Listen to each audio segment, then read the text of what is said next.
Hello friends, welcome to our YouTube channel stupid learners. तो last lecture में हमने historical background का part 1 discuss किया था, जिसमें हमने कंपनी रूल से रिलेटेड एक्ट्स को डिस्कस किया था। अब इस लेक्चर में हम क्राउन रूल से रिलेटेड एक्ट्स को डिस्कस करेंगे। तो इसमें जो सबसे पहला एक्ट आता है वो आता है गवर्नमेंट ऑफ इंडिया एक्ट 1858। अब इस एक्ट के फीचर्स को देखने से पहले हम इसकी बैकग्राउंड स्टोरी देख लेते हैं कि इस एक्ट को लाने की जरूरत क्या पड़ी। तो आप सभी लोगों ने हिस्ट्री में 1857 की क्रांति के बारे में पढ़ा होगा। कुछ लोग इसे first Indian war of independence भी बोलते हैं। इसके बारे में डिटेल से हिस्ट्री के लेक्चर में डिस्कस करेंगे। अभी के लिए बस इतना याद रखो कि जो 1857 की क्रांति हुई थी, 1857 का रिवॉल्ट हुआ था, यही एक मेन रीजन था गवर्नमेंट ऑफ इंडिया एक्ट 1858 को लाने का। अब ये जो 1857 की क्रांति होती है, इसमें गवर्नमेंट क्या देखती है कि जो इंडियंस हैं, अभी तक तो ब्रिटिशर्स को चुपचाप रूल करने दे रहे थे, बट अब क्या है कि ये विद्रोह करने लगे हैं। और विद्रोह भी ऐसा वैसा नहीं कि देश के किसी एक कोने में 4 लोग बैठे हों और वो विद्रोह कर रहे हों। देश के अलग अलग एरिया से विद्रोह होना शुरू हो गया था और मास लेवल पे लोग आ रहे थे और ब्रिटिशर्स के खिलाफ रिवॉल्ट कर रहे थे। अब ये सब देख के गवर्नमेंट को एक बात तो क्लियर हो गई थी कि अब अगर हमें इंडियंस पे अच्छे से रूल करना है तो हमें अपनी गवर्नेंस में कुछ न कुछ फेरबदल करनी पड़ेगी। और इसी फेरबदल करने के चक्कर में ब्रिटिश गवर्नमेंट खेलती है पॉलिटिक्स। क्या पॉलिटिक्स खेलती है? जो भी ये जनता का गुस्सा होता है, जनता की कंप्लेंट्स होती है, इस सब का जिम्मेदार वो ठहरा देती है ईस्ट इंडिया कंपनी को। और लोगों से ये कहा गया कि आपकी जितनी भी प्रॉब्लम्स है उसके लिए ईस्ट इंडिया कंपनी ही रिस्पॉन्सिबल है। इसीलिए अब हम इंडिया से ईस्ट इंडिया कंपनी के रूल को ही ख़त्म करेंगे और अब इंडिया पे डायरेक्ट ब्रिटिश क्राउन रूल करेगा। इसीलिए इसीलिए 1858 और उसके बाद जो भी एक्ट आए उन सबको क्राउन रूल कहा जाता है। इसके साथ साथ इंडियंस को खुश करने के लिए ब्रिटिशर्स ने कहा कि अब जो भी गवर्नमेंट आएगी वो इंडिया के लिए आएगी, इंडियन लोगों के लिए आएगी। इसीलिए ये जो 1858 का एक्ट था, इसे नाम दिया गया गवर्नमेंट ऑफ इंडिया एक्ट 1858। जैसे कुछ लोग होते हैं जो आपसे कहते हैं कि हम आपके लिए चांद तारे तोड़ के लाएंगे और फिर बाद में वही लोग आपको दिन में तारे दिखा देते हैं। बस वैसे ही कुछ यहाँ पे जो ब्रिटिश गवर्नमेंट थी वो फेंक रही थी। और इसके साथ साथ जैसे आजकल पॉलिटिशियंस इलेक्शन से पहले जनता को खुश करने के लिए क्या बोलते हैं कि अच्छे दिन आएंगे, उसी तरह उस टाइम ब्रिटिशर्स ने इंडियंस को खुश करने के लिए बोला कि अब इंडिया में एक अच्छी सरकार आएगी। इसीलिए इस एक्ट को एक्ट ऑफ गुड गवर्नेंस भी कहते हैं। अब हम इस एक्ट के कुछ प्रोविजंस डिस्कस कर लेते हैं। इसमें सबसे पहले एंट्री होती है योगी जी की। योगी जी क्या करते हैं? अपना फेवरेट काम, नाम बदलने का काम। यानी कि जो गवर्नर जनरल ऑफ इंडिया की पोस्ट थी उसको हटा के वॉयसराय की पोस्ट बना दी जाती है। और जो last governor general of India थे वो थे लॉर्ड कैनिन, और जो फर्स्ट वॉयसराय थे वो भी थे लॉर्ड कैनिन। आप इसको ऐसे याद रख सकते हैं कि शक्तिमान ही गंगाधर है और गंगाधर ही शक्तिमान है। यानी कि last governor general of India और फर्स्ट वॉयसराय दोनों सेम पर्सन थे। अब हम इस एक्ट के नेक्स्ट इंपॉर्टेंट फीचर्स देखते हैं। इसमें क्या किया गया था? जैसे हमने 1784 का पिट्स इंडिया एक्ट पढ़ा था, उसमें क्या किया गया था कि कंपनी के कॉमर्शियल और पॉलिटिकल फंक्शंस को अलग अलग कर दिया गया था। और जो कंपनी के पॉलिटिकल फंक्शंस को गवर्न करने वाली बॉडी थी उसका नाम था बोर्ड ऑफ कंट्रोल, और जो कंपनी के कॉमर्शियल फंक्शंस को गवर्न करने वाली बॉडी थी उसका नाम था कोर्ट ऑफ डायरेक्टर्स। यानी कि इंडिया में ड्यूअल रूल की शुरुआत हो चुकी थी। बट इस एक्ट के थ्रू क्या किया गया? इस बीओडी और सीओडी को खत्म कर दिया गया। यानी कि इंडिया से ड्यूअल गवर्नमेंट को खत्म कर दिया था। और क्या किया? एक नई पोस्ट बनाई गई जिससे बोला गया सेक्रेटरी। और ये जो सेक्रेटरी ऑफ स्टेट होता था ये इंडियन एडमिनिस्ट्रेशन का हेड हुआ करता था और ये ब्रिटिश पार्लियामेंट का एक मेंबर हुआ करता था। इसीलिए ये ब्रिटिश पार्लियामेंट को ही रिस्पॉन्सिबल था। और सेक्रेटरी को असिस्ट करने के लिए एक 15 मेंबर की एग्जीक्यूटिव काउंसिल बनाई गई थी, जो कि सिर्फ एक एडवाइजरी बॉडी थी। और इसके अलावा इन्होंने क्या बोला कि अब इंडिया हमारा, जैसा कि हमने इस एक्ट के स्टार्टिंग में ही डिस्कस किया था कि जो ईस्ट इंडिया कंपनी है उसके रूल को खत्म कर दिया था और इंडिया में डायरेक्ट ब्रिटिश क्राउन रूल करने लगा था। वही है। ठीक है, ये था 1858 का गवर्नमेंट ऑफ इंडिया एक्ट। इसके इंपॉर्टेंट फीचर्स क्या हैं? गवर्नर जनरल ऑफ इंडिया की पोस्ट को हटा दिया था, उसकी जगह पे वॉइसराय की पोस्ट बना दी थी। बोर्ड ऑफ कंट्रोल और कोर्ट ऑफ डायरेक्टर को पूरी तरह से खत्म कर दिया गया था और एक नई बॉडी बनाई गई थी, सेक्रेटरी ऑफ स्टेट, जिसको असिस्ट करने के लिए एक 15 मेंबर की एग्जीक्यूटिव काउंसिल बनाई गई थी। और इसके अलावा इंडिया पे अब डायरेक्ट ब्रिटिश पार्लियामेंट रूल करने लगा था। ठीक है, दिस इज ऑल अबाउट 1858 का गवर्नमेंट ऑफ इंडिया एक्ट। अब हम आगे के एक्ट्स को डिस्कस करते हैं। अब ये जो 1857 का रिवॉल्ट हुआ था, इसके तुरंत बाद इंडियंस को खुश करने के लिए Britishers government of India act 1858 तो लेकर आ गए थे, बट उनको एक बात क्लियर हो गई थी कि अब अगर हमें इंडिया पे रूल करना है तो हम इंडियंस की मर्जी के खिलाफ ये नहीं कर सकते, हमें इसके लिए इंडियंस के कोऑपरेशन की ज़रूरत पड़ेगी। इसीलिए वो 3 एक्ट लेकर आए थे, जिसमें सबसे पहला था 1861 का इंडियन काउंसिल एक्ट, दूसरा था 1892 का इंडियन काउंसिल एक्ट और तीसरा था 1909 का काउंसिल एक्ट। यहाँ पे ये थोड़ा टाइपो हो गया है, इसको देख लेना, ये एक्स्ट्रा आ गया है। अब हम इन एक्ट्स को डिटेल से डिस्कस करेंगे। इसमें सबसे पहला आता है इंडियन काउंसिल एक्ट 1861। अब इस एक्ट के फीचर्स डिस्कस करने से पहले हम इसकी भी थोड़ी बैकग्राउंड स्टोरी डिस्कस कर लेते हैं। तो जैसा कि हमने 1784 के पिट्स इंडिया एक्ट में डिस्कस किया था कि जो कंपनी के पॉलिटिकल और कॉमर्शियल फंक्शंस हैं उन्हें अलग अलग कर दिया जाता है। इसके बाद 1853 के चार्टर एक्ट में क्या डिस्कस किया था कि कंपनी के एग्जीक्यूटिव और लेजिस्लेटिव फंक्शंस को अलग अलग कर दिया जाता है। बट 1861 तक ये जितने भी गवर्निंग बॉडीज थी ना, इनमें कोई भी एक इंडिया का मेंबर नहीं था। तो यहाँ पर लोगों ने सवाल उठाने शुरू किए। लोगों ने बोला कि आप इंडियंस के लिए रूल बना रहे हो और जो आपकी सुप्रीम लॉ मेकिंग बॉडीज हैं उसमें कोई इंडियन ही नहीं है, तो आप इंडियंस के फेवर में कैसे लॉ बना सकते हैं? फॉरेनर्स को क्या पता कि इंडियंस की क्या प्रॉब्लम है। इसीलिए यहाँ पे लोगों ने जो लेजिस्लेटिव काउंसिल थी उसमें इंडियंस की एंट्री के लिए डिमांड करनी शुरू की। इसीलिए लोगों की डिमांड पर 1861 में ब्रिटिश गवर्नमेंट ने इंडियंस को लेजिस्लेटिव काउंसिल में एंट्री दे दी थी और इसी वजह से इस एक्ट का नाम पड़ा था इंडियन काउंसिल्स एक्ट। और यही इस एक्ट का फर्स्ट इंपॉर्टेंट प्रोविजन है, इंडियंस को लेजिस्लेटिव काउंसिल में एंट्री दिलाना। और जो फर्स्ट 3 मेंबर थे वो थे राजा ऑफ बनारस, महाराजा of Patiala and sir Dinkar Rao. ये तीनों ही लेजिस्लेटिव काउंसिल के फर्स्ट 3 इंडियन मेंबर थे। और यहाँ पे एक बात याद रखना कि ये जो तीनों ही मेंबर थे ना, ये नॉन ऑफिशियल मेंबर थे, यानी कि ना तो ये बजट डिस्कस कर सकते थे और ना ही इनको कोई वोटिंग राइट थे। ये बस इंडियंस को खुश करने के लिए गवर्नमेंट ने उनके हाथ में खिलौना सा पकड़ा दिया था। अब इस एक्ट का जो दूसरा इम्पोर्टेंट फीचर है वो ये है कि इसमें ना डिसेंट्रलाइजेशन की ओर बढ़ते हैं। अभी तक जो 1773 का एक्ट था उसमें हमने क्या देखा था, जो बॉम्बे और मद्रास की एग्जीक्यूटिव पावर्स थी वो किसे दे दी गई थी? गवर्नर जनरल ऑफ बंगाल को। उसके जस्ट बाद क्या हुआ था, 1833 में जो बॉम्बे और मद्रास की लेजिस्लेटिव पावर्स हैं वो भी गवर्नर जनरल ऑफ इंडिया को दे दी गई थी। यानी कि हम सेंट्रलाइजेशन की तरफ बढ़ रहे थे, एक पॉइंट पे हम सारी पावर्स को सेंट्रलाइज कर रहे थे। इस वजह से क्या हो रहा था कि कोई भी ना इफेक्टिव रूल बन के नहीं आ रहा था। अब आप ही सोचो, कोई बंगाल में बैठा हुआ आदमी बॉम्बे और मद्रास के लोगों के लिए रूल बना रहा है, तो वो कैसे रूल बनाएगा? वो जो भी रूल बनाएगा वो जनता के फेवर में तो नहीं होंगे, उससे लोगों की एक्चुअल प्रॉब्लम के बारे में इतना पता नहीं होगा। इसीलिए यहाँ पर गवर्नमेंट क्या करती है, डिसेंट्रलाइजेशन की ओर बढ़ती है।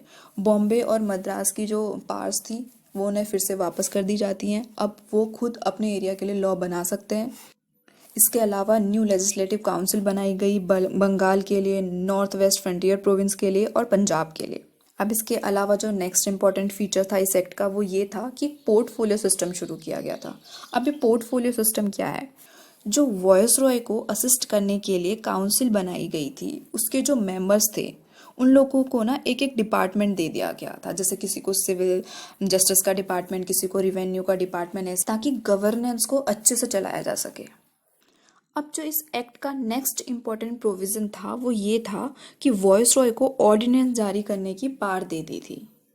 अब इस ऑर्डिनेंस को समझते हैं। जैसे नॉर्मल डेज में तो क्या होता था, जैसे कोई भी लॉ बनाने से पहले जो लेजिस्लेटिव काउंसिल है ना, इसके मेंबर्स बैठते थे, इनकी मीटिंग होती थी, ये आपस में डिस्कस करते थे, उसके बाद किसी कंक्लूजन में पहुंच के एक लॉ बनाते थे और उस लॉ पर वॉयसरॉय के सिग्नेचर होने के बाद वो लॉ एग्जिस्टेंस में आ जाता था। पर यहाँ पर क्या बोला गया कि कोई भी जैसे इमरजेंसी वाली सिचुएशन होती है, जैसे वॉर हो जाना, सूखा पड़ जाना, कोई डिजास्टर का आ जाना, तो ऐसी सिचुएशन में जब लेजिस्लेटिव काउंसिल की मीटिंग नहीं हो सकती तो ना जो वॉयसरॉय है वो खुद से भी कोई लॉ पास कर सकता है और जो वो लॉ रहेगा वो सिर्फ 6 महीने तक वैलिड रहेगा। उसके बाद उसकी एग्जिस्टेंस को फर्दर एक्सटेंड करने के लिए उस लॉ का लेजिस्लेटिव काउंसिल से पास होना ज़रूरी है। और ये प्रोविज़न ना अभी भी हमारे इंडियन कॉन्स्टिट्यूशन में है। अभी रिसेंटली आपने सुना होगा कि जो एपिडेमिक डिसीज़ एक्ट है 1897 का, उसे प्रेसिडेंट ने ऑर्डिनेंस के थ्रू ही अमेंड किया है और ये अमेंडमेंट सिर्फ 6 महीने तक वैलिड रहेगा। उसके बाद पार्लियामेंट से इसका अप्रूवल ज़रूरी है। ठीक है, अब हम इस एक्ट के सारे फीचर्स को एक बार देख लेते हैं। सबसे पहले क्या था, इंडियंस को लेजिस्लेटिव काउंसिल में एंट्री दे दी थी। उसके बाद गवर्नमेंट डिसेंट्रलाइजेशन की ओर बढ़ी थी, न्यू लेजिस्लेटिव काउंसिल बनाई थी, Bengal, north west frontier province और पंजाब के लिए पोर्टफोलियो सिस्टम को इंट्रोड्यूस किया गया था और वायसरॉय को ऑर्डिनेंस जारी करने की पावर दे दी थी। अब हम बढ़ते हैं नेक्स्ट इंडियन काउंसिल एक्ट की तरफ। इस एक्ट में जो 1861 का इंडियन काउंसिल एक्ट था उसी के फीचर्स को फर्दर एक्सटेंड किया गया है। इस एक्ट का फर्स्ट इम्पॉर्टेंट प्रोविज़न ये है कि जो लेजिस्लेटिव काउंसिल थी उसमें इंडियंस के नंबर को बढ़ाना। अभी हमने 1861 के एक्ट में क्या डिस्कस किया था कि 3 इंडियंस को लेजिस्लेटिव काउंसिल में एंट्री दिलाई गई थी। अब क्या किया गया था कि इस नंबर को थोड़ा इंक्रीज कर दिया गया था और अभी तक ये जो भी मेंबर्स थे, जो लेजिस्लेटिव काउंसिल के मेंबर्स बन रहे थे इंडियंस, उनको ना नॉमिनेट करने का काम कर रहे थे वॉयसरॉय। तो वॉयसरॉय सिर्फ उन्हीं लोगों को नॉमिनेट करते थे जो कि उनके फेवर में होते थे, जो कि उनके खिलाफ नहीं बोलते थे। इस वजह से क्या हो रहा था कि जो डिज़ायर चेंजेस लाने के लिए इंडियंस को लेजिस्लेटिव काउंसिल में एंट्री दिलाई गई थी वो डिज़ायर्स चेंजेस नहीं अचीव हो पा रहे थे। इसीलिए जो इंडियंस थे उन्होंने ना इलेक्शन की मांग की कि आप ना डायरेक्ट इलेक्शन कीजिए, ये नॉमिनेट होके लेजिस्लेटिव काउंसिल में मेंबर्स को मत बनाइए, जो भी मेंबर जाएगा लेजिस्लेटिव काउंसिल में वो इलेक्ट होकर जाएगा।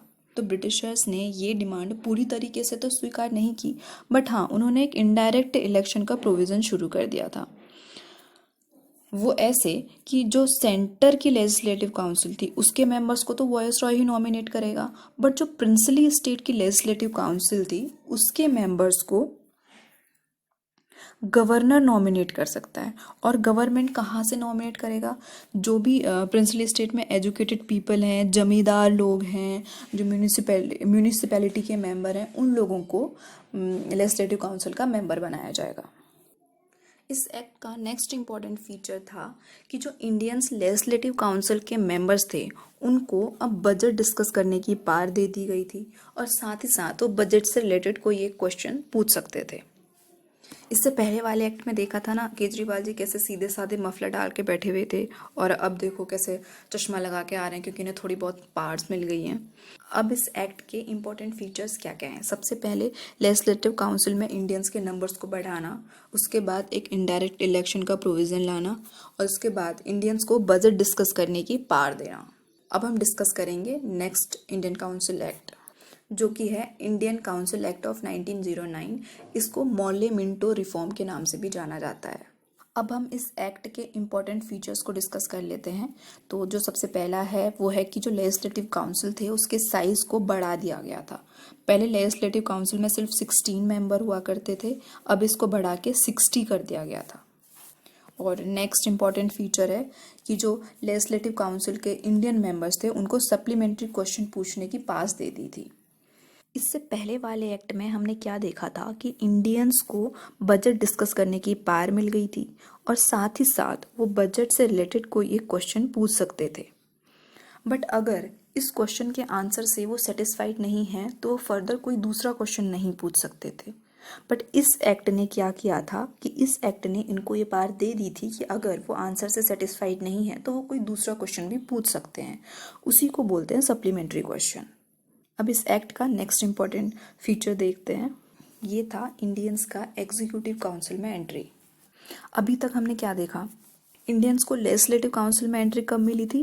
1861 के इंडियन काउंसिल एक्ट में। बट अभी भी इंडियंस एग्जीक्यूटिव काउंसिल के मेंबर नहीं थे, इसीलिए अब इंडियंस को एग्जीक्यूटिव काउंसिल के मेंबर बनाने की मांग भी बढ़ने लगी, जिस वजह से 1909 के एक्ट में जो फर्स्ट इंडियन थे जिनको एग्जीक्यूटिव काउंसिल में एंट्री दी थी वो थे एसपी सिन्हा। और जो इसका नेक्स्ट इम्पॉर्टेंट फीचर है, और ये इस एक्ट का दी मोस्ट इम्पॉर्टेंट फीचर है कि जो मुस्लिम्स थे उनके लिए सेपरेट इलेक्टोरेट की प्रोसीजर शुरू कर दी थी। अब इस सेपरेट इलेक्टोरेट क्या होता है? कोई भी ऐसा एरिया जहाँ पे मुस्लिम मेजॉरिटी में है और मुस्लिम इलेक्शन में खड़े हुए हैं, तो उस मुस्लिम को सिर्फ एक मुस्लिम ही वोट कर सकता है। तो ये थे इस एक्ट के इम्पोर्टेंट प्रोविजन। सबसे पहले क्या गया था कि जो लेजिस्लेटिव काउंसिल थी उसके साइज को बढ़ा दिया गया था। दूसरा, इंडियंस को सप्लीमेंट्री क्वेश्चंस पूछने की परमिशन दे दी थी। इसके अलावा इंडियंस को एग्जीक्यूटिव काउंसिल में भी एंट्री दे दी थी। सबसे पहले जो एग्जीक्यूटिव काउंसिल के मेंबर थे वो थे एसपी सिन्हा। इसके अलावा मुस्लिम्स के लिए सेपरेट इलेक्टोरेट की प्रोसीजर शुरू कर दी थी। अब हम देखेंगे नेक्स्ट एक्ट। अब जो नेक्स्ट इम्पोर्टेंट एक्ट आता है वो आता है 1919 का गवर्नमेंट ऑफ इंडिया एक्ट, जिसे हम मॉन्टेगू चेम्सफोर्ड रिफॉर्म्स के नाम से भी जानते हैं। अब इसकी भी फीचर डिस्कस करने से पहले थोड़ी सी बैकग्राउंड स्टोरी देख लेते हैं। इसमें क्या होता है, 1915 के आते आते इंडिया में इंडियन नेशनल कांग्रेस ना बहुत ज्यादा एक्टिव हो जाती है। इसके साथ साथ ही इंडिया में होम रूल मूवमेंट भी शुरू हो जाता है, और उस टाइम पे फर्स्ट वर्ल्ड वॉर भी चल रहा होता है, जिसके लिए ब्रिटिशर्स को इंडियंस के सपोर्ट की जरूरत होती है। और इसके साथ साथ 1916 में लखनऊ पैक्ट होता है, जिसमें क्या किया जाता है कि जो एक्सट्रीमिस्ट्स और मॉडरेट्स के बीच में दूरियां आई होती हैं, उनको खत्म करने का काम किया जाता है। अब इन सारे इवेंट्स को देखते हुए ब्रिटिश गवर्नमेंट को लगता है कि अब फिर से ना इंडियंस को खुश करने का टाइम आ गया है। तो इंडियन से क्या कहते हैं कि आप लोग हमें सपोर्ट कीजिए, हम इंडिया में एक रिस्पॉन्सिबल गवर्नमेंट लेकर आएंगे। इसीलिए गवर्नमेंट ऑफ इंडिया एक्ट 1919 को इंट्रोड्यूस किया जाता है। अब हम इसके फीचर्स डिस्कस कर लेते हैं। इस एक्ट का फर्स्ट इम्पोर्टेंट प्रोविजन है प्रोविंसेस में डायरकी यानी कि ड्यूअल गवर्नमेंट को इंट्रोड्यूस करना। हमने 1784 के पिट्स इंडिया एक्ट में क्या पढ़ा था कि इंडिया में ड्यूअल गवर्नमेंट की शुरुआत होती है। तब ये ड्यूअल गवर्नमेंट सिर्फ सेंटर के लिए थी, प्रोविंसेस से इसका कोई लेना देना नहीं था, जो कि 1858 के गवर्नमेंट ऑफ इंडिया एक्ट के द्वारा हटा दिया जाता है। लेकिन अब 1919 में ये क्या करते हैं, ये ड्यूअल गवर्नमेंट प्रोविंसेस में स्टैब्लिश कर देते हैं।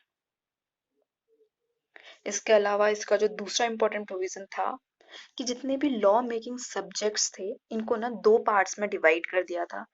एक था सेंट्रल सब्जेक्ट्स और दूसरा था प्रोविंशियल सब्जेक्ट। सेंट्रल सब्जेक्ट्स पे लॉ बनाने का जो राइट था वो सेंट्रल गवर्नमेंट का था, और जो प्रोविंशियल सब्जेक्ट्स थे उन पर लॉ बनाने का राइट प्रोविंशियल गवर्नमेंट का था। अब ये जो प्रोविंशियल सब्जेक्ट्स थे इनको फर्दर दो पार्ट्स में डिवाइड किया जाता है, that is transfer subject and reserve subjects. अब इनको समझने से पहले एक चीज समझ लो कि ये जो प्रोविंशियल गवर्नमेंट थी ना, ये दो चीजों से मिलकर बनी हुई थी। एक थे इलेक्टेड मेंबर और दूसरे थे नॉमिनेटेड मेंबर। ये जो इलेक्टेड मेंबर थे ये लेजिस्लेटिव काउंसिल कहलाते थे, और ये जो नॉमिनेटेड मेंबर थे ये एग्जीक्यूटिव काउंसिल के अंदर आते थे। अब ब्रिटिशर्स क्या करते हैं, जितने भी ये ट्रांसफर सब्जेक्ट्स थे इसके लिए लेजिस्लेचर को रिस्पॉन्सिबल बना देते हैं, और जितने भी ये रिजर्व सब्जेक्ट्स थे इनके लिए एग्जीक्यूटिव को रिस्पॉन्सिबल बना देते हैं। जो ट्रांसफर सब्जेक्ट्स थे उसके अंदर जितने भी रिस्पॉन्सिबिलिटी वाले सब्जेक्ट हैं, जैसे रोड बनाना, इंफ्रास्ट्रक्चर डेवलप करना और हेल्थ एजुकेशन से रिलेटेड जितने भी सब्जेक्ट्स थे वो ट्रांसफर सब्जेक्ट्स के अंदर आते थे। और जितने भी पार्स वाले सब्जेक्ट्स थे जैसे फाइनेंशियल पावर, पुलिस एक्सेट्रा, ये सब ना रिजर्व सब्जेक्ट्स के अंतर्गत आते थे। इसीलिए इंडियन ना चाहकर भी कुछ डेवलपमेंट नहीं कर पा रहे थे, क्योंकि उनके पास ना सिर्फ रिस्पॉन्सिबिलिटी रिस्पॉन्सिबिलिटी थी, पावर्स तो उनके पास कुछ थी ही नहीं।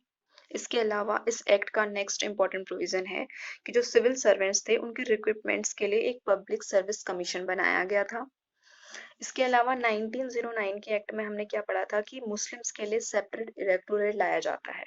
अब इस एक्ट में क्या किया जाता है कि उस सेपरेट इलेक्टोरेट को और ज्यादा एक्सटेंड कर दिया जाता है। अब सिर्फ मुस्लिम्स के लिए ही नहीं बल्कि एंग्लो इंडियंस के लिए, सिख्स के लिए, यूरोपियंस के लिए भी सेपरेट इलेक्शन का प्रोसीजर शुरू हो गया था। इसके अलावा सेंटर में बाइकैमरलिज्म की शुरुआत होती है, यानी कि सेंटर गवर्नमेंट को अपर हाउस और लोअर हाउस में डिवाइड किया जाता है। और इसका सबसे मोस्ट इम्पॉर्टेंट प्रोविजन ये था कि ये जो भी अपर हाउस और लोअर हाउस के मेंबर थे ना, ये डायरेक्टली इलेक्ट होके जाते थे। अब डायरेक्ट इलेक्शन अब डायरेक्ट इलेक्शन का मतलब ये नहीं था कि जो भी 18 साल से ऊपर के लोग हैं वो जाके वोट कर रहे हैं। बहुत ही कम इंडियन लोगों को वोट देने की पावर थी। सिर्फ वही लोग जो एजुकेटेड थे, टैक्स देते थे, वही इलेक्शन में पार्टिसिपेट कर सकते थे। तो इस एक्ट के इंपॉर्टेंट प्रोविजन क्या क्या हैं? प्रोविंसेस में डायरकी को इंट्रोड्यूस करना, लॉ मेकिंग सब्जेक्ट्स को टू पार्ट्स में डिवाइड करना, central subjects and provincial subjects. Further provincial subjects को दो पार्ट में डिवाइड करना, that is transfer subject and reserve subject. Civil servants के रिक्रूटमेंट के लिए पब्लिक सर्विस कमीशन की स्थापना करना। उसके बाद जो सेपरेट इलेक्टोरेट था उसको एंग्लो इंडियंस, सिख्स, यूरोपियंस इन सब के लिए एक्सटेंड करना। इसके अलावा सेंटर में बाइकैमरलिज्म की शुरुआत हुई थी और अपर हाउस और लोअर हाउस दोनों के मेंबर डायरेक्ट इलेक्ट होते थे। ये हमने देखा 1919 का गवर्नमेंट ऑफ इंडिया एक्ट। अभी जो एक्ट था, इस एक्ट में जो भी बातें कही गई थी उससे ना इंडियन लोग खुश नहीं थे। इसीलिए इंडिया में ना स्वराज यानी कि सेल्फ गवर्नमेंट की डिमांड उठने लगी। और जब इंडिया में स्वराज की डिमांड बढ़ने लगी तो ब्रिटिश गवर्नमेंट ने 1927 में एक स्टैट्यूटरी कमीशन बनाया जिसका नाम था साइमन कमीशन। और इस कमीशन का काम ये था कि ये जो 1919 की रिपोर्ट बनाई थी उस रिपोर्ट्स के प्रोविजन को चेक करना। अब हम नेक्स्ट डिस्कस करेंगे साइमन कमीशन।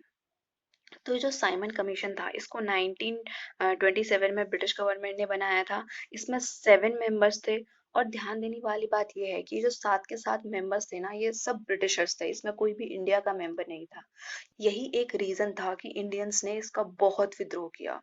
जैसे ही साइमन कमीशन के मेंबर्स इंडिया में आए, उनका साइमन वापस जाओ के नारों से स्वागत हुआ, उनको ब्लैक फ्लैग्स दिखाए गए। उसके बाद भी ये बेशरम कुछ टाइम तक इंडिया में रहे। बाद में इन्होंने अपनी एक रिपोर्ट बनाई जिसको उन्होंने 1930 में सबमिट किया।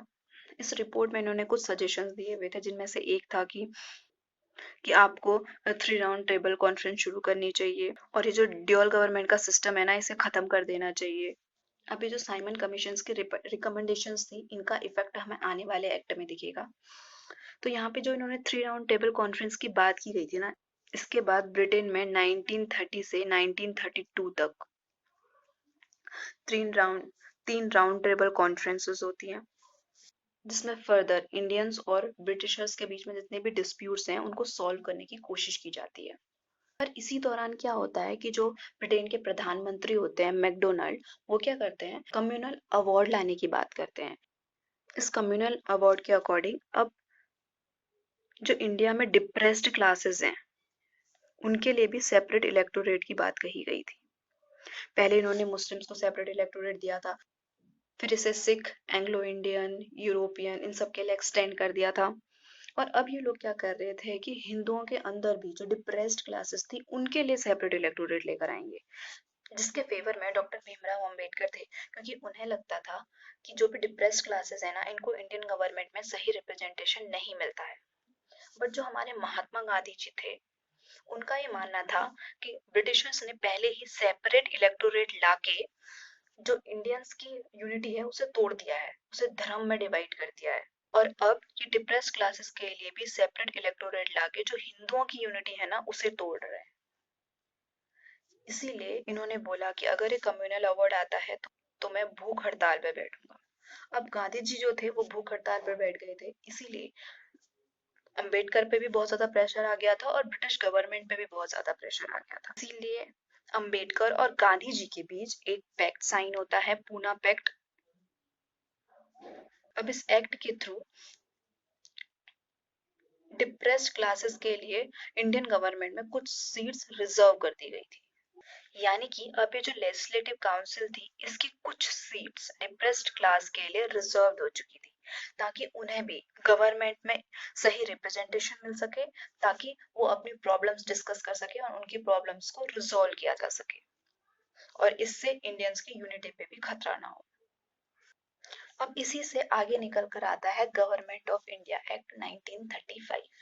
अब 1935 एक्ट के प्रोविजंस को डिस्कस करने से पहले हम इसके प्रोविजंस का रिसोर्स देख लेते हैं कि ये कहाँ कहाँ से लिए गए हैं। जैसा कि हमने अभी डिस्कस किया था कि साइमन कमीशन इंडिया आया था, उसने एक रिपोर्ट बना के सबमिट की थी, कुछ प्रोविजंस वहां से लिए गए हैं। दूसरा है राउंड टेबल कॉन्फ्रेंस। जो भी इंडियंस और ब्रिटिशर्स के बीच में मतभेद थे उन्हें दूर करने के लिए राउंड टेबल कॉन्फ्रेंस ऑर्गेनाइज की गई थी। इससे कुछ प्रोविजंस निकल कर आए। उसके बाद जो राउंड टेबल कॉन्फ्रेंस हुई थी, उस डिस्कशन से जो कंक्लूजन निकला था उससे एक वाइट पेपर तैयार किया गया था, कुछ रिकमेंडेशन उससे ली गई थी। और ये जो 1935 का एक्ट था, ये ब्रिटिश गवर्नमेंट का लार्जेस्ट एक्ट था। इस एक्ट का फर्स्ट इंपॉर्टेंट प्रोविजन है ऑल इंडिया फेडरेशन बनाने की बात करना। इस फेडरेशन के तीन इंपॉर्टेंट पार्ट थे। सबसे पहला था ब्रिटिश प्रोविंस, दूसरा था चीफ कमिश्नर्स प्रोविंस और तीसरा था प्रिंसली स्टेट। अब ये जो ब्रिटिश प्रोविंस और चीफ कमिश्नर्स प्रोविंस थे, इनके लिए तो ऑल इंडिया फेडरेशन में शामिल होना कंपलसरी था। बट जो प्रिंसली स्टेट थे ना, इनको इनको इस बात की छूट दी गई हुई थी कि अगर आप चाहो तो ऑल इंडिया फेडरेशन में शामिल हो सकते हो, और अगर आप नहीं चाहते तो इस फेडरेशन में शामिल नहीं हो सकते हो। तो ऑब्वियसली इन लोगों ने आजादी चुनी, और ये ऑल इंडिया फेडरेशन कभी एग्जिस्टेंस में आया ही नहीं। इसका जो दूसरा इंपॉर्टेंट प्रोविजन है वो है डिवीजन ऑफ पावर्स। यानी कि जो भी पावर्स थी उनको तीन लिस्ट में डिवाइड कर दिया था। सबसे पहला था federal list, then provincial list और देन कॉन्करेंट लिस्ट। और इसके अलावा जो पावर बच जाती थी उन्हें रेजिडुअल पावर्स कहा जाता था, और वो सारी पावर्स वायसरॉय को मिलती थी। जैसे अभी है ना यूनियन लिस्ट, स्टेट लिस्ट और कॉन्करेंट लिस्ट, वैसे ही। और अब इन्होंने क्या किया, डायरकी को फिर से प्रोविंसेस से हटा के सेंटर में इंट्रोड्यूस कर दिया। इसके अलावा जो राइट टू वोट था, फ्रेंचाइज, उसे एक्सटेंड कर दिया था। अभी तक बहुत कम इंडियन लोगों के पास वोटिंग राइट्स थे, अब इसको एक्सटेंड कर दिया गया था, और लगभग 10% जो इंडिया की पॉपुलेशन थी उसके पास वोटिंग राइट्स आ गए थे। हालांकि बहुत कम था, बट ये था कि पहले से इम्प्रूव हो गया था। इसके अलावा इस एक्ट के थ्रू 1935 में एक रिजर्व बैंक ऑफ इंडिया बनाया गया था। इसके अलावा एक फेडरल कोड भी बनाया गया था इस एक्ट के थ्रू 1937 में। इस कोड का काम क्या होता था कि जितना भी सेंटर और स्टेट के बीच डिस्प्यूट है, या फिर स्टेट और स्टेट के बीच डिस्प्यूट्स हैं, उनको देखना। तो इसके इंपॉर्टेंट प्रोविजंस क्या क्या हैं? एक तो ऑल इंडिया फेडरेशन बनाने की बात कही गई थी, पावर्स को डिवाइड कर दिया गया था फेडरल लिस्ट, प्रोविंशियल लिस्ट और कॉन्करेंट लिस्ट में। डायरकी को प्रोविंसेस से हटा दिया गया था और सेंटर में इंट्रोड्यूस कर दिया गया था। राइट टू वोट को एक्सटेंड कर दिया गया था, और इसके अलावा एक आरबीआई को स्टैब्लिश किया गया था। इसके अलावा एक फेडरल कोर्ट की स्थापना की गई थी। अब बस हमारा एक ही एक्ट बचता है, वो है 1947 का इंडियन इंडिपेंडेंस एक्ट, और उसके साथ ही ये बोरिंग चैप्टर खत्म हो जाएगा। अब हम डिस्कस करेंगे इंडियन इंडिपेंडेंस एक्ट 1947। इस एक्ट के द्वारा ब्रिटिशर्स ने सबसे पहले क्या किया कि एक डेट डिक्लेयर की, 30 जून 1948, कि इस डेट को हम इंडिया छोड़कर चले जाएंगे। और इसके अलावा कोई भी ये नहीं चाहता था कि इंडिया का ना पार्टीशन हो। बट ये जो मुस्लिम लीग थी, इसके जो लीडर्स जिन्ना थे, ये पार्टीशन की बात पर अड़े रहे। इसीलिए ब्रिटिश गवर्नमेंट एक प्लान लेकर आई जिसका नाम था माउंटबेटन प्लान। इस प्लान के अकॉर्डिंग इंडिया और पाकिस्तान दो देश बनेंगे, और दोनों ही अपनी अपनी कंट्री में कॉन्स्टिट्यूशन और गवर्नमेंट बनाने का काम करेंगे। के साथ ही इंडिया को सोवरेन इंडिया बोला गया, यानी कि अब इंडिया की टेरिटरी पे रूल बनाने का राइट सिर्फ इंडियन गवर्नमेंट को था। इसके अलावा वायसराय की पोस्ट को फिर से हटा दिया गया था, और उसकी जगह गवर्नर जनरल की पोस्ट आ गई थी। और इंडिया के फर्स्ट गवर्नर जनरल थे लॉर्ड माउंटबेटन, और पाकिस्तान के फर्स्ट गवर्नर जनरल थे जिन्ना। इसके अलावा प्रिंसली स्टेट को इस बात की आजादी दी गई थी कि या तो आप इंडिया के साथ शामिल हो जाओ, या आप पाकिस्तान के साथ शामिल हो जाओ, या आप इंडिपेंडेंट रहो। तो ये थे इसके इंपॉर्टेंट प्रोविजन। सबसे पहले ब्रिटिशर्स ने एक डेट डिक्लेयर की थी कि हम इस डेट को इंडिया को छोड़कर चले जाएंगे।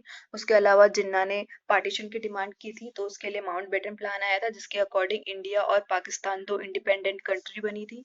और इंडिया जो इंडियन गवर्नमेंट थी वो सोवरेन गवर्नमेंट थी। और इसके अलावा वायसराय की पोस्ट को खत्म कर दिया गया था और उसकी जगह गवर्नर जनरल की पोस्ट को लाया गया था।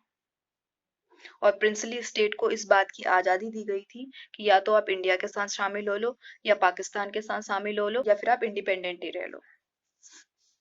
और इस तरह 1947 में इंडिया को आज़ादी मिल जाती है और हमें भी इन एक्ट से छुटकारा मिल जाता है। आई नो कि ये जो एक्ट है ना, ये बहुत ज़्यादा बोरिंग है, बट बहुत ज़्यादा इंपॉर्टेंट भी है, क्योंकि हर एग्जाम में आपको ना इनसे रिलेटेड कोई ना कोई क्वेश्चन देखने को ज़रूर मिलेगा। अब इन सारे एक्ट्स का एक बार क्विक रिवीजन कर लेते हैं। सबसे पहले जो 1773 से 1858 तक एक्ट आए वो कंपनी रूल के अंदर आए, और जो 1858 से 1948 तक एक्ट आए वो क्राउन रूल के अंदर आए। जो सबसे पहले 1773 का एक्ट आया था उसे रेगुलेटिंग एक्ट कहते हैं। इसका काम क्या था? ईस्ट इंडिया कंपनी को रेगुलेट करना। इसमें क्या किया था? गवर्नर ऑफ बंगाल को गवर्नर जनरल ऑफ बंगाल बना दिया था। उनको असिस्ट करने के लिए एक एग्जीक्यूटिव काउंसिल बनाई गई थी, एक गवर्निंग बॉडी बनाई गई थी कोर्ट ऑफ डायरेक्टर्स की। इसके अलावा सुप्रीम कोर्ट की स्थापना की गई थी कलकत्ता में। फिर आता है 1784 का पिट्स इंडिया एक्ट। इसके अंतर्गत क्या किया जाता है कि कंपनी के पॉलिटिकल और कॉमर्शियल फंक्शंस को अलग अलग किया जाता है। फिर आता है 1833 का चार्टर एक्ट। सॉरी, ये बाय मिस्टेक हो गया। इस एक्ट में क्या किया जाता है? कंपनी की ट्रेड मोनोपोली को खत्म किया जाता है और ईस्ट इंडिया कंपनी को प्योरली एडमिनिस्ट्रेटिव बॉडी बना दिया जाता है। फिर आता है 1853 का चार्टर एक्ट।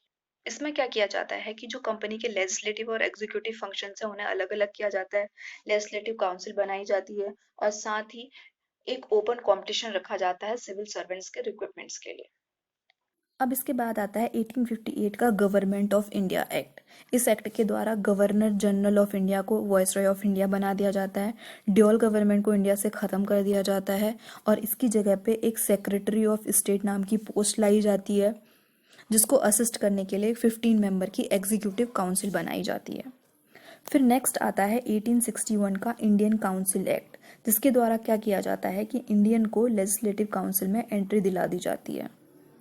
इसके अलावा सरकार फिर से डिसेंट्रलाइजेशन को अपनाती है और पोर्टफोलियो सिस्टम को शुरू किया जाता है। और इसके बाद आता है 1892 का इंडियन काउंसिल एक्ट। इसके द्वारा क्या किया जाता है कि लेजिस्लेटिव काउंसिल में फिर से इंडियंस के नंबर को बढ़ाया जाता है और जो इंडियंस होते हैं उनको बजट डिस्कस करने की और एक सवाल पूछने की पावर दी जाती है। फिर आता है 1909 का इंडियन काउंसिल एक्ट। इस एक्ट के द्वारा फर्दर लेजिस्लेटिव काउंसिल में इंडियंस के नंबर को बढ़ाया जाता है और एग्जीक्यूटिव काउंसिल में इंडियन को मेंबरशिप दी जाती है। इसके अलावा सेपरेट इलेक्टोरेट को इंट्रोड्यूस किया जाता है। फिर आता है 1919 का गवर्नमेंट ऑफ इंडिया एक्ट। इस एक्ट के द्वारा क्या किया जाता है? सेपरेट इलेक्टोरेट को फर्दर एक्सटेंड किया जाता है। पहले ये सिर्फ मुस्लिम्स के लिए था, अब इसको एंग्लो इंडियन, सिख और यूरोपियंस को भी दिया जाता है। इसके अलावा पार्ट्स को 2 सब्जेक्ट में डिवाइड किया जाता है, सेंट्रल सब्जेक्ट और प्रोविंशियल सब्जेक्ट। प्रोविंशियल सब्जेक्ट को फर्दर 2 पार्ट में डिवाइड किया जाता है, दैट इज ट्रांसफर्ड सब्जेक्ट और रिजर्व्ड सब्जेक्ट्स। इसके अलावा सिविल सर्वेंट्स के रिक्रूटमेंट्स के लिए एक पब्लिक सर्विस कमीशन को स्टैब्लिश किया जाता है। इसके अलावा सेंटर में बाई कैमरलिज्म लेकर आते हैं। फिर आता है 1935 का गवर्नमेंट ऑफ इंडिया एक्ट। इस एक्ट के द्वारा एक ऑल इंडिया फेडरेशन बनाने की बात कही जाती है, जो कि बन नहीं पाता। फिर जो पार्ट्स थी उनको 3 लिस्ट में डिवाइड किया गया था, फेडरल लिस्ट, प्रोविंशियल लिस्ट और कॉन्करेंट लिस्ट। इसके अलावा आरबीआई बना था इस एक्ट के अंदर। इसके अलावा फेडरल कोर्ट की स्थापना की गई थी और जो वोटिंग राइट्स हैं उसको एक्सटेंड कर दिया था। फिर आता है 1947 का इंडियन इंडिपेंडेंस एक्ट। इस एक्ट के थ्रू ब्रिटिशर्स ने एक डेट डिक्लेयर कर दी थी कि इस डेट को हम यहाँ से चले जाएंगे। उसके अलावा इंडिया और पाकिस्तान 2 इंडिपेंडेंट देश बने थे। प्रिंसली स्टेट इस बात के लिए फ्री थे कि या तो वो इंडिया को ज्वाइन कर सकते थे या पाकिस्तान को ज्वाइन कर सकते थे, या वो फ्री रह सकते थे। और इसी के साथ हमें आज़ादी मिल जाती है और ये सारे एक्ट ख़त्म हो जाते हैं। तो आज के लेक्चर में बस इतना ही। अगर आपको ये लेक्चर बेनिफिशियल लगता है तो चैनल को सब्सक्राइब कीजिए, और अगर आपके कुछ डाउट्स हैं तो आप नीचे कमेंट सेक्शन में कमेंट कर सकते हैं। Thank you, bye bye, take care.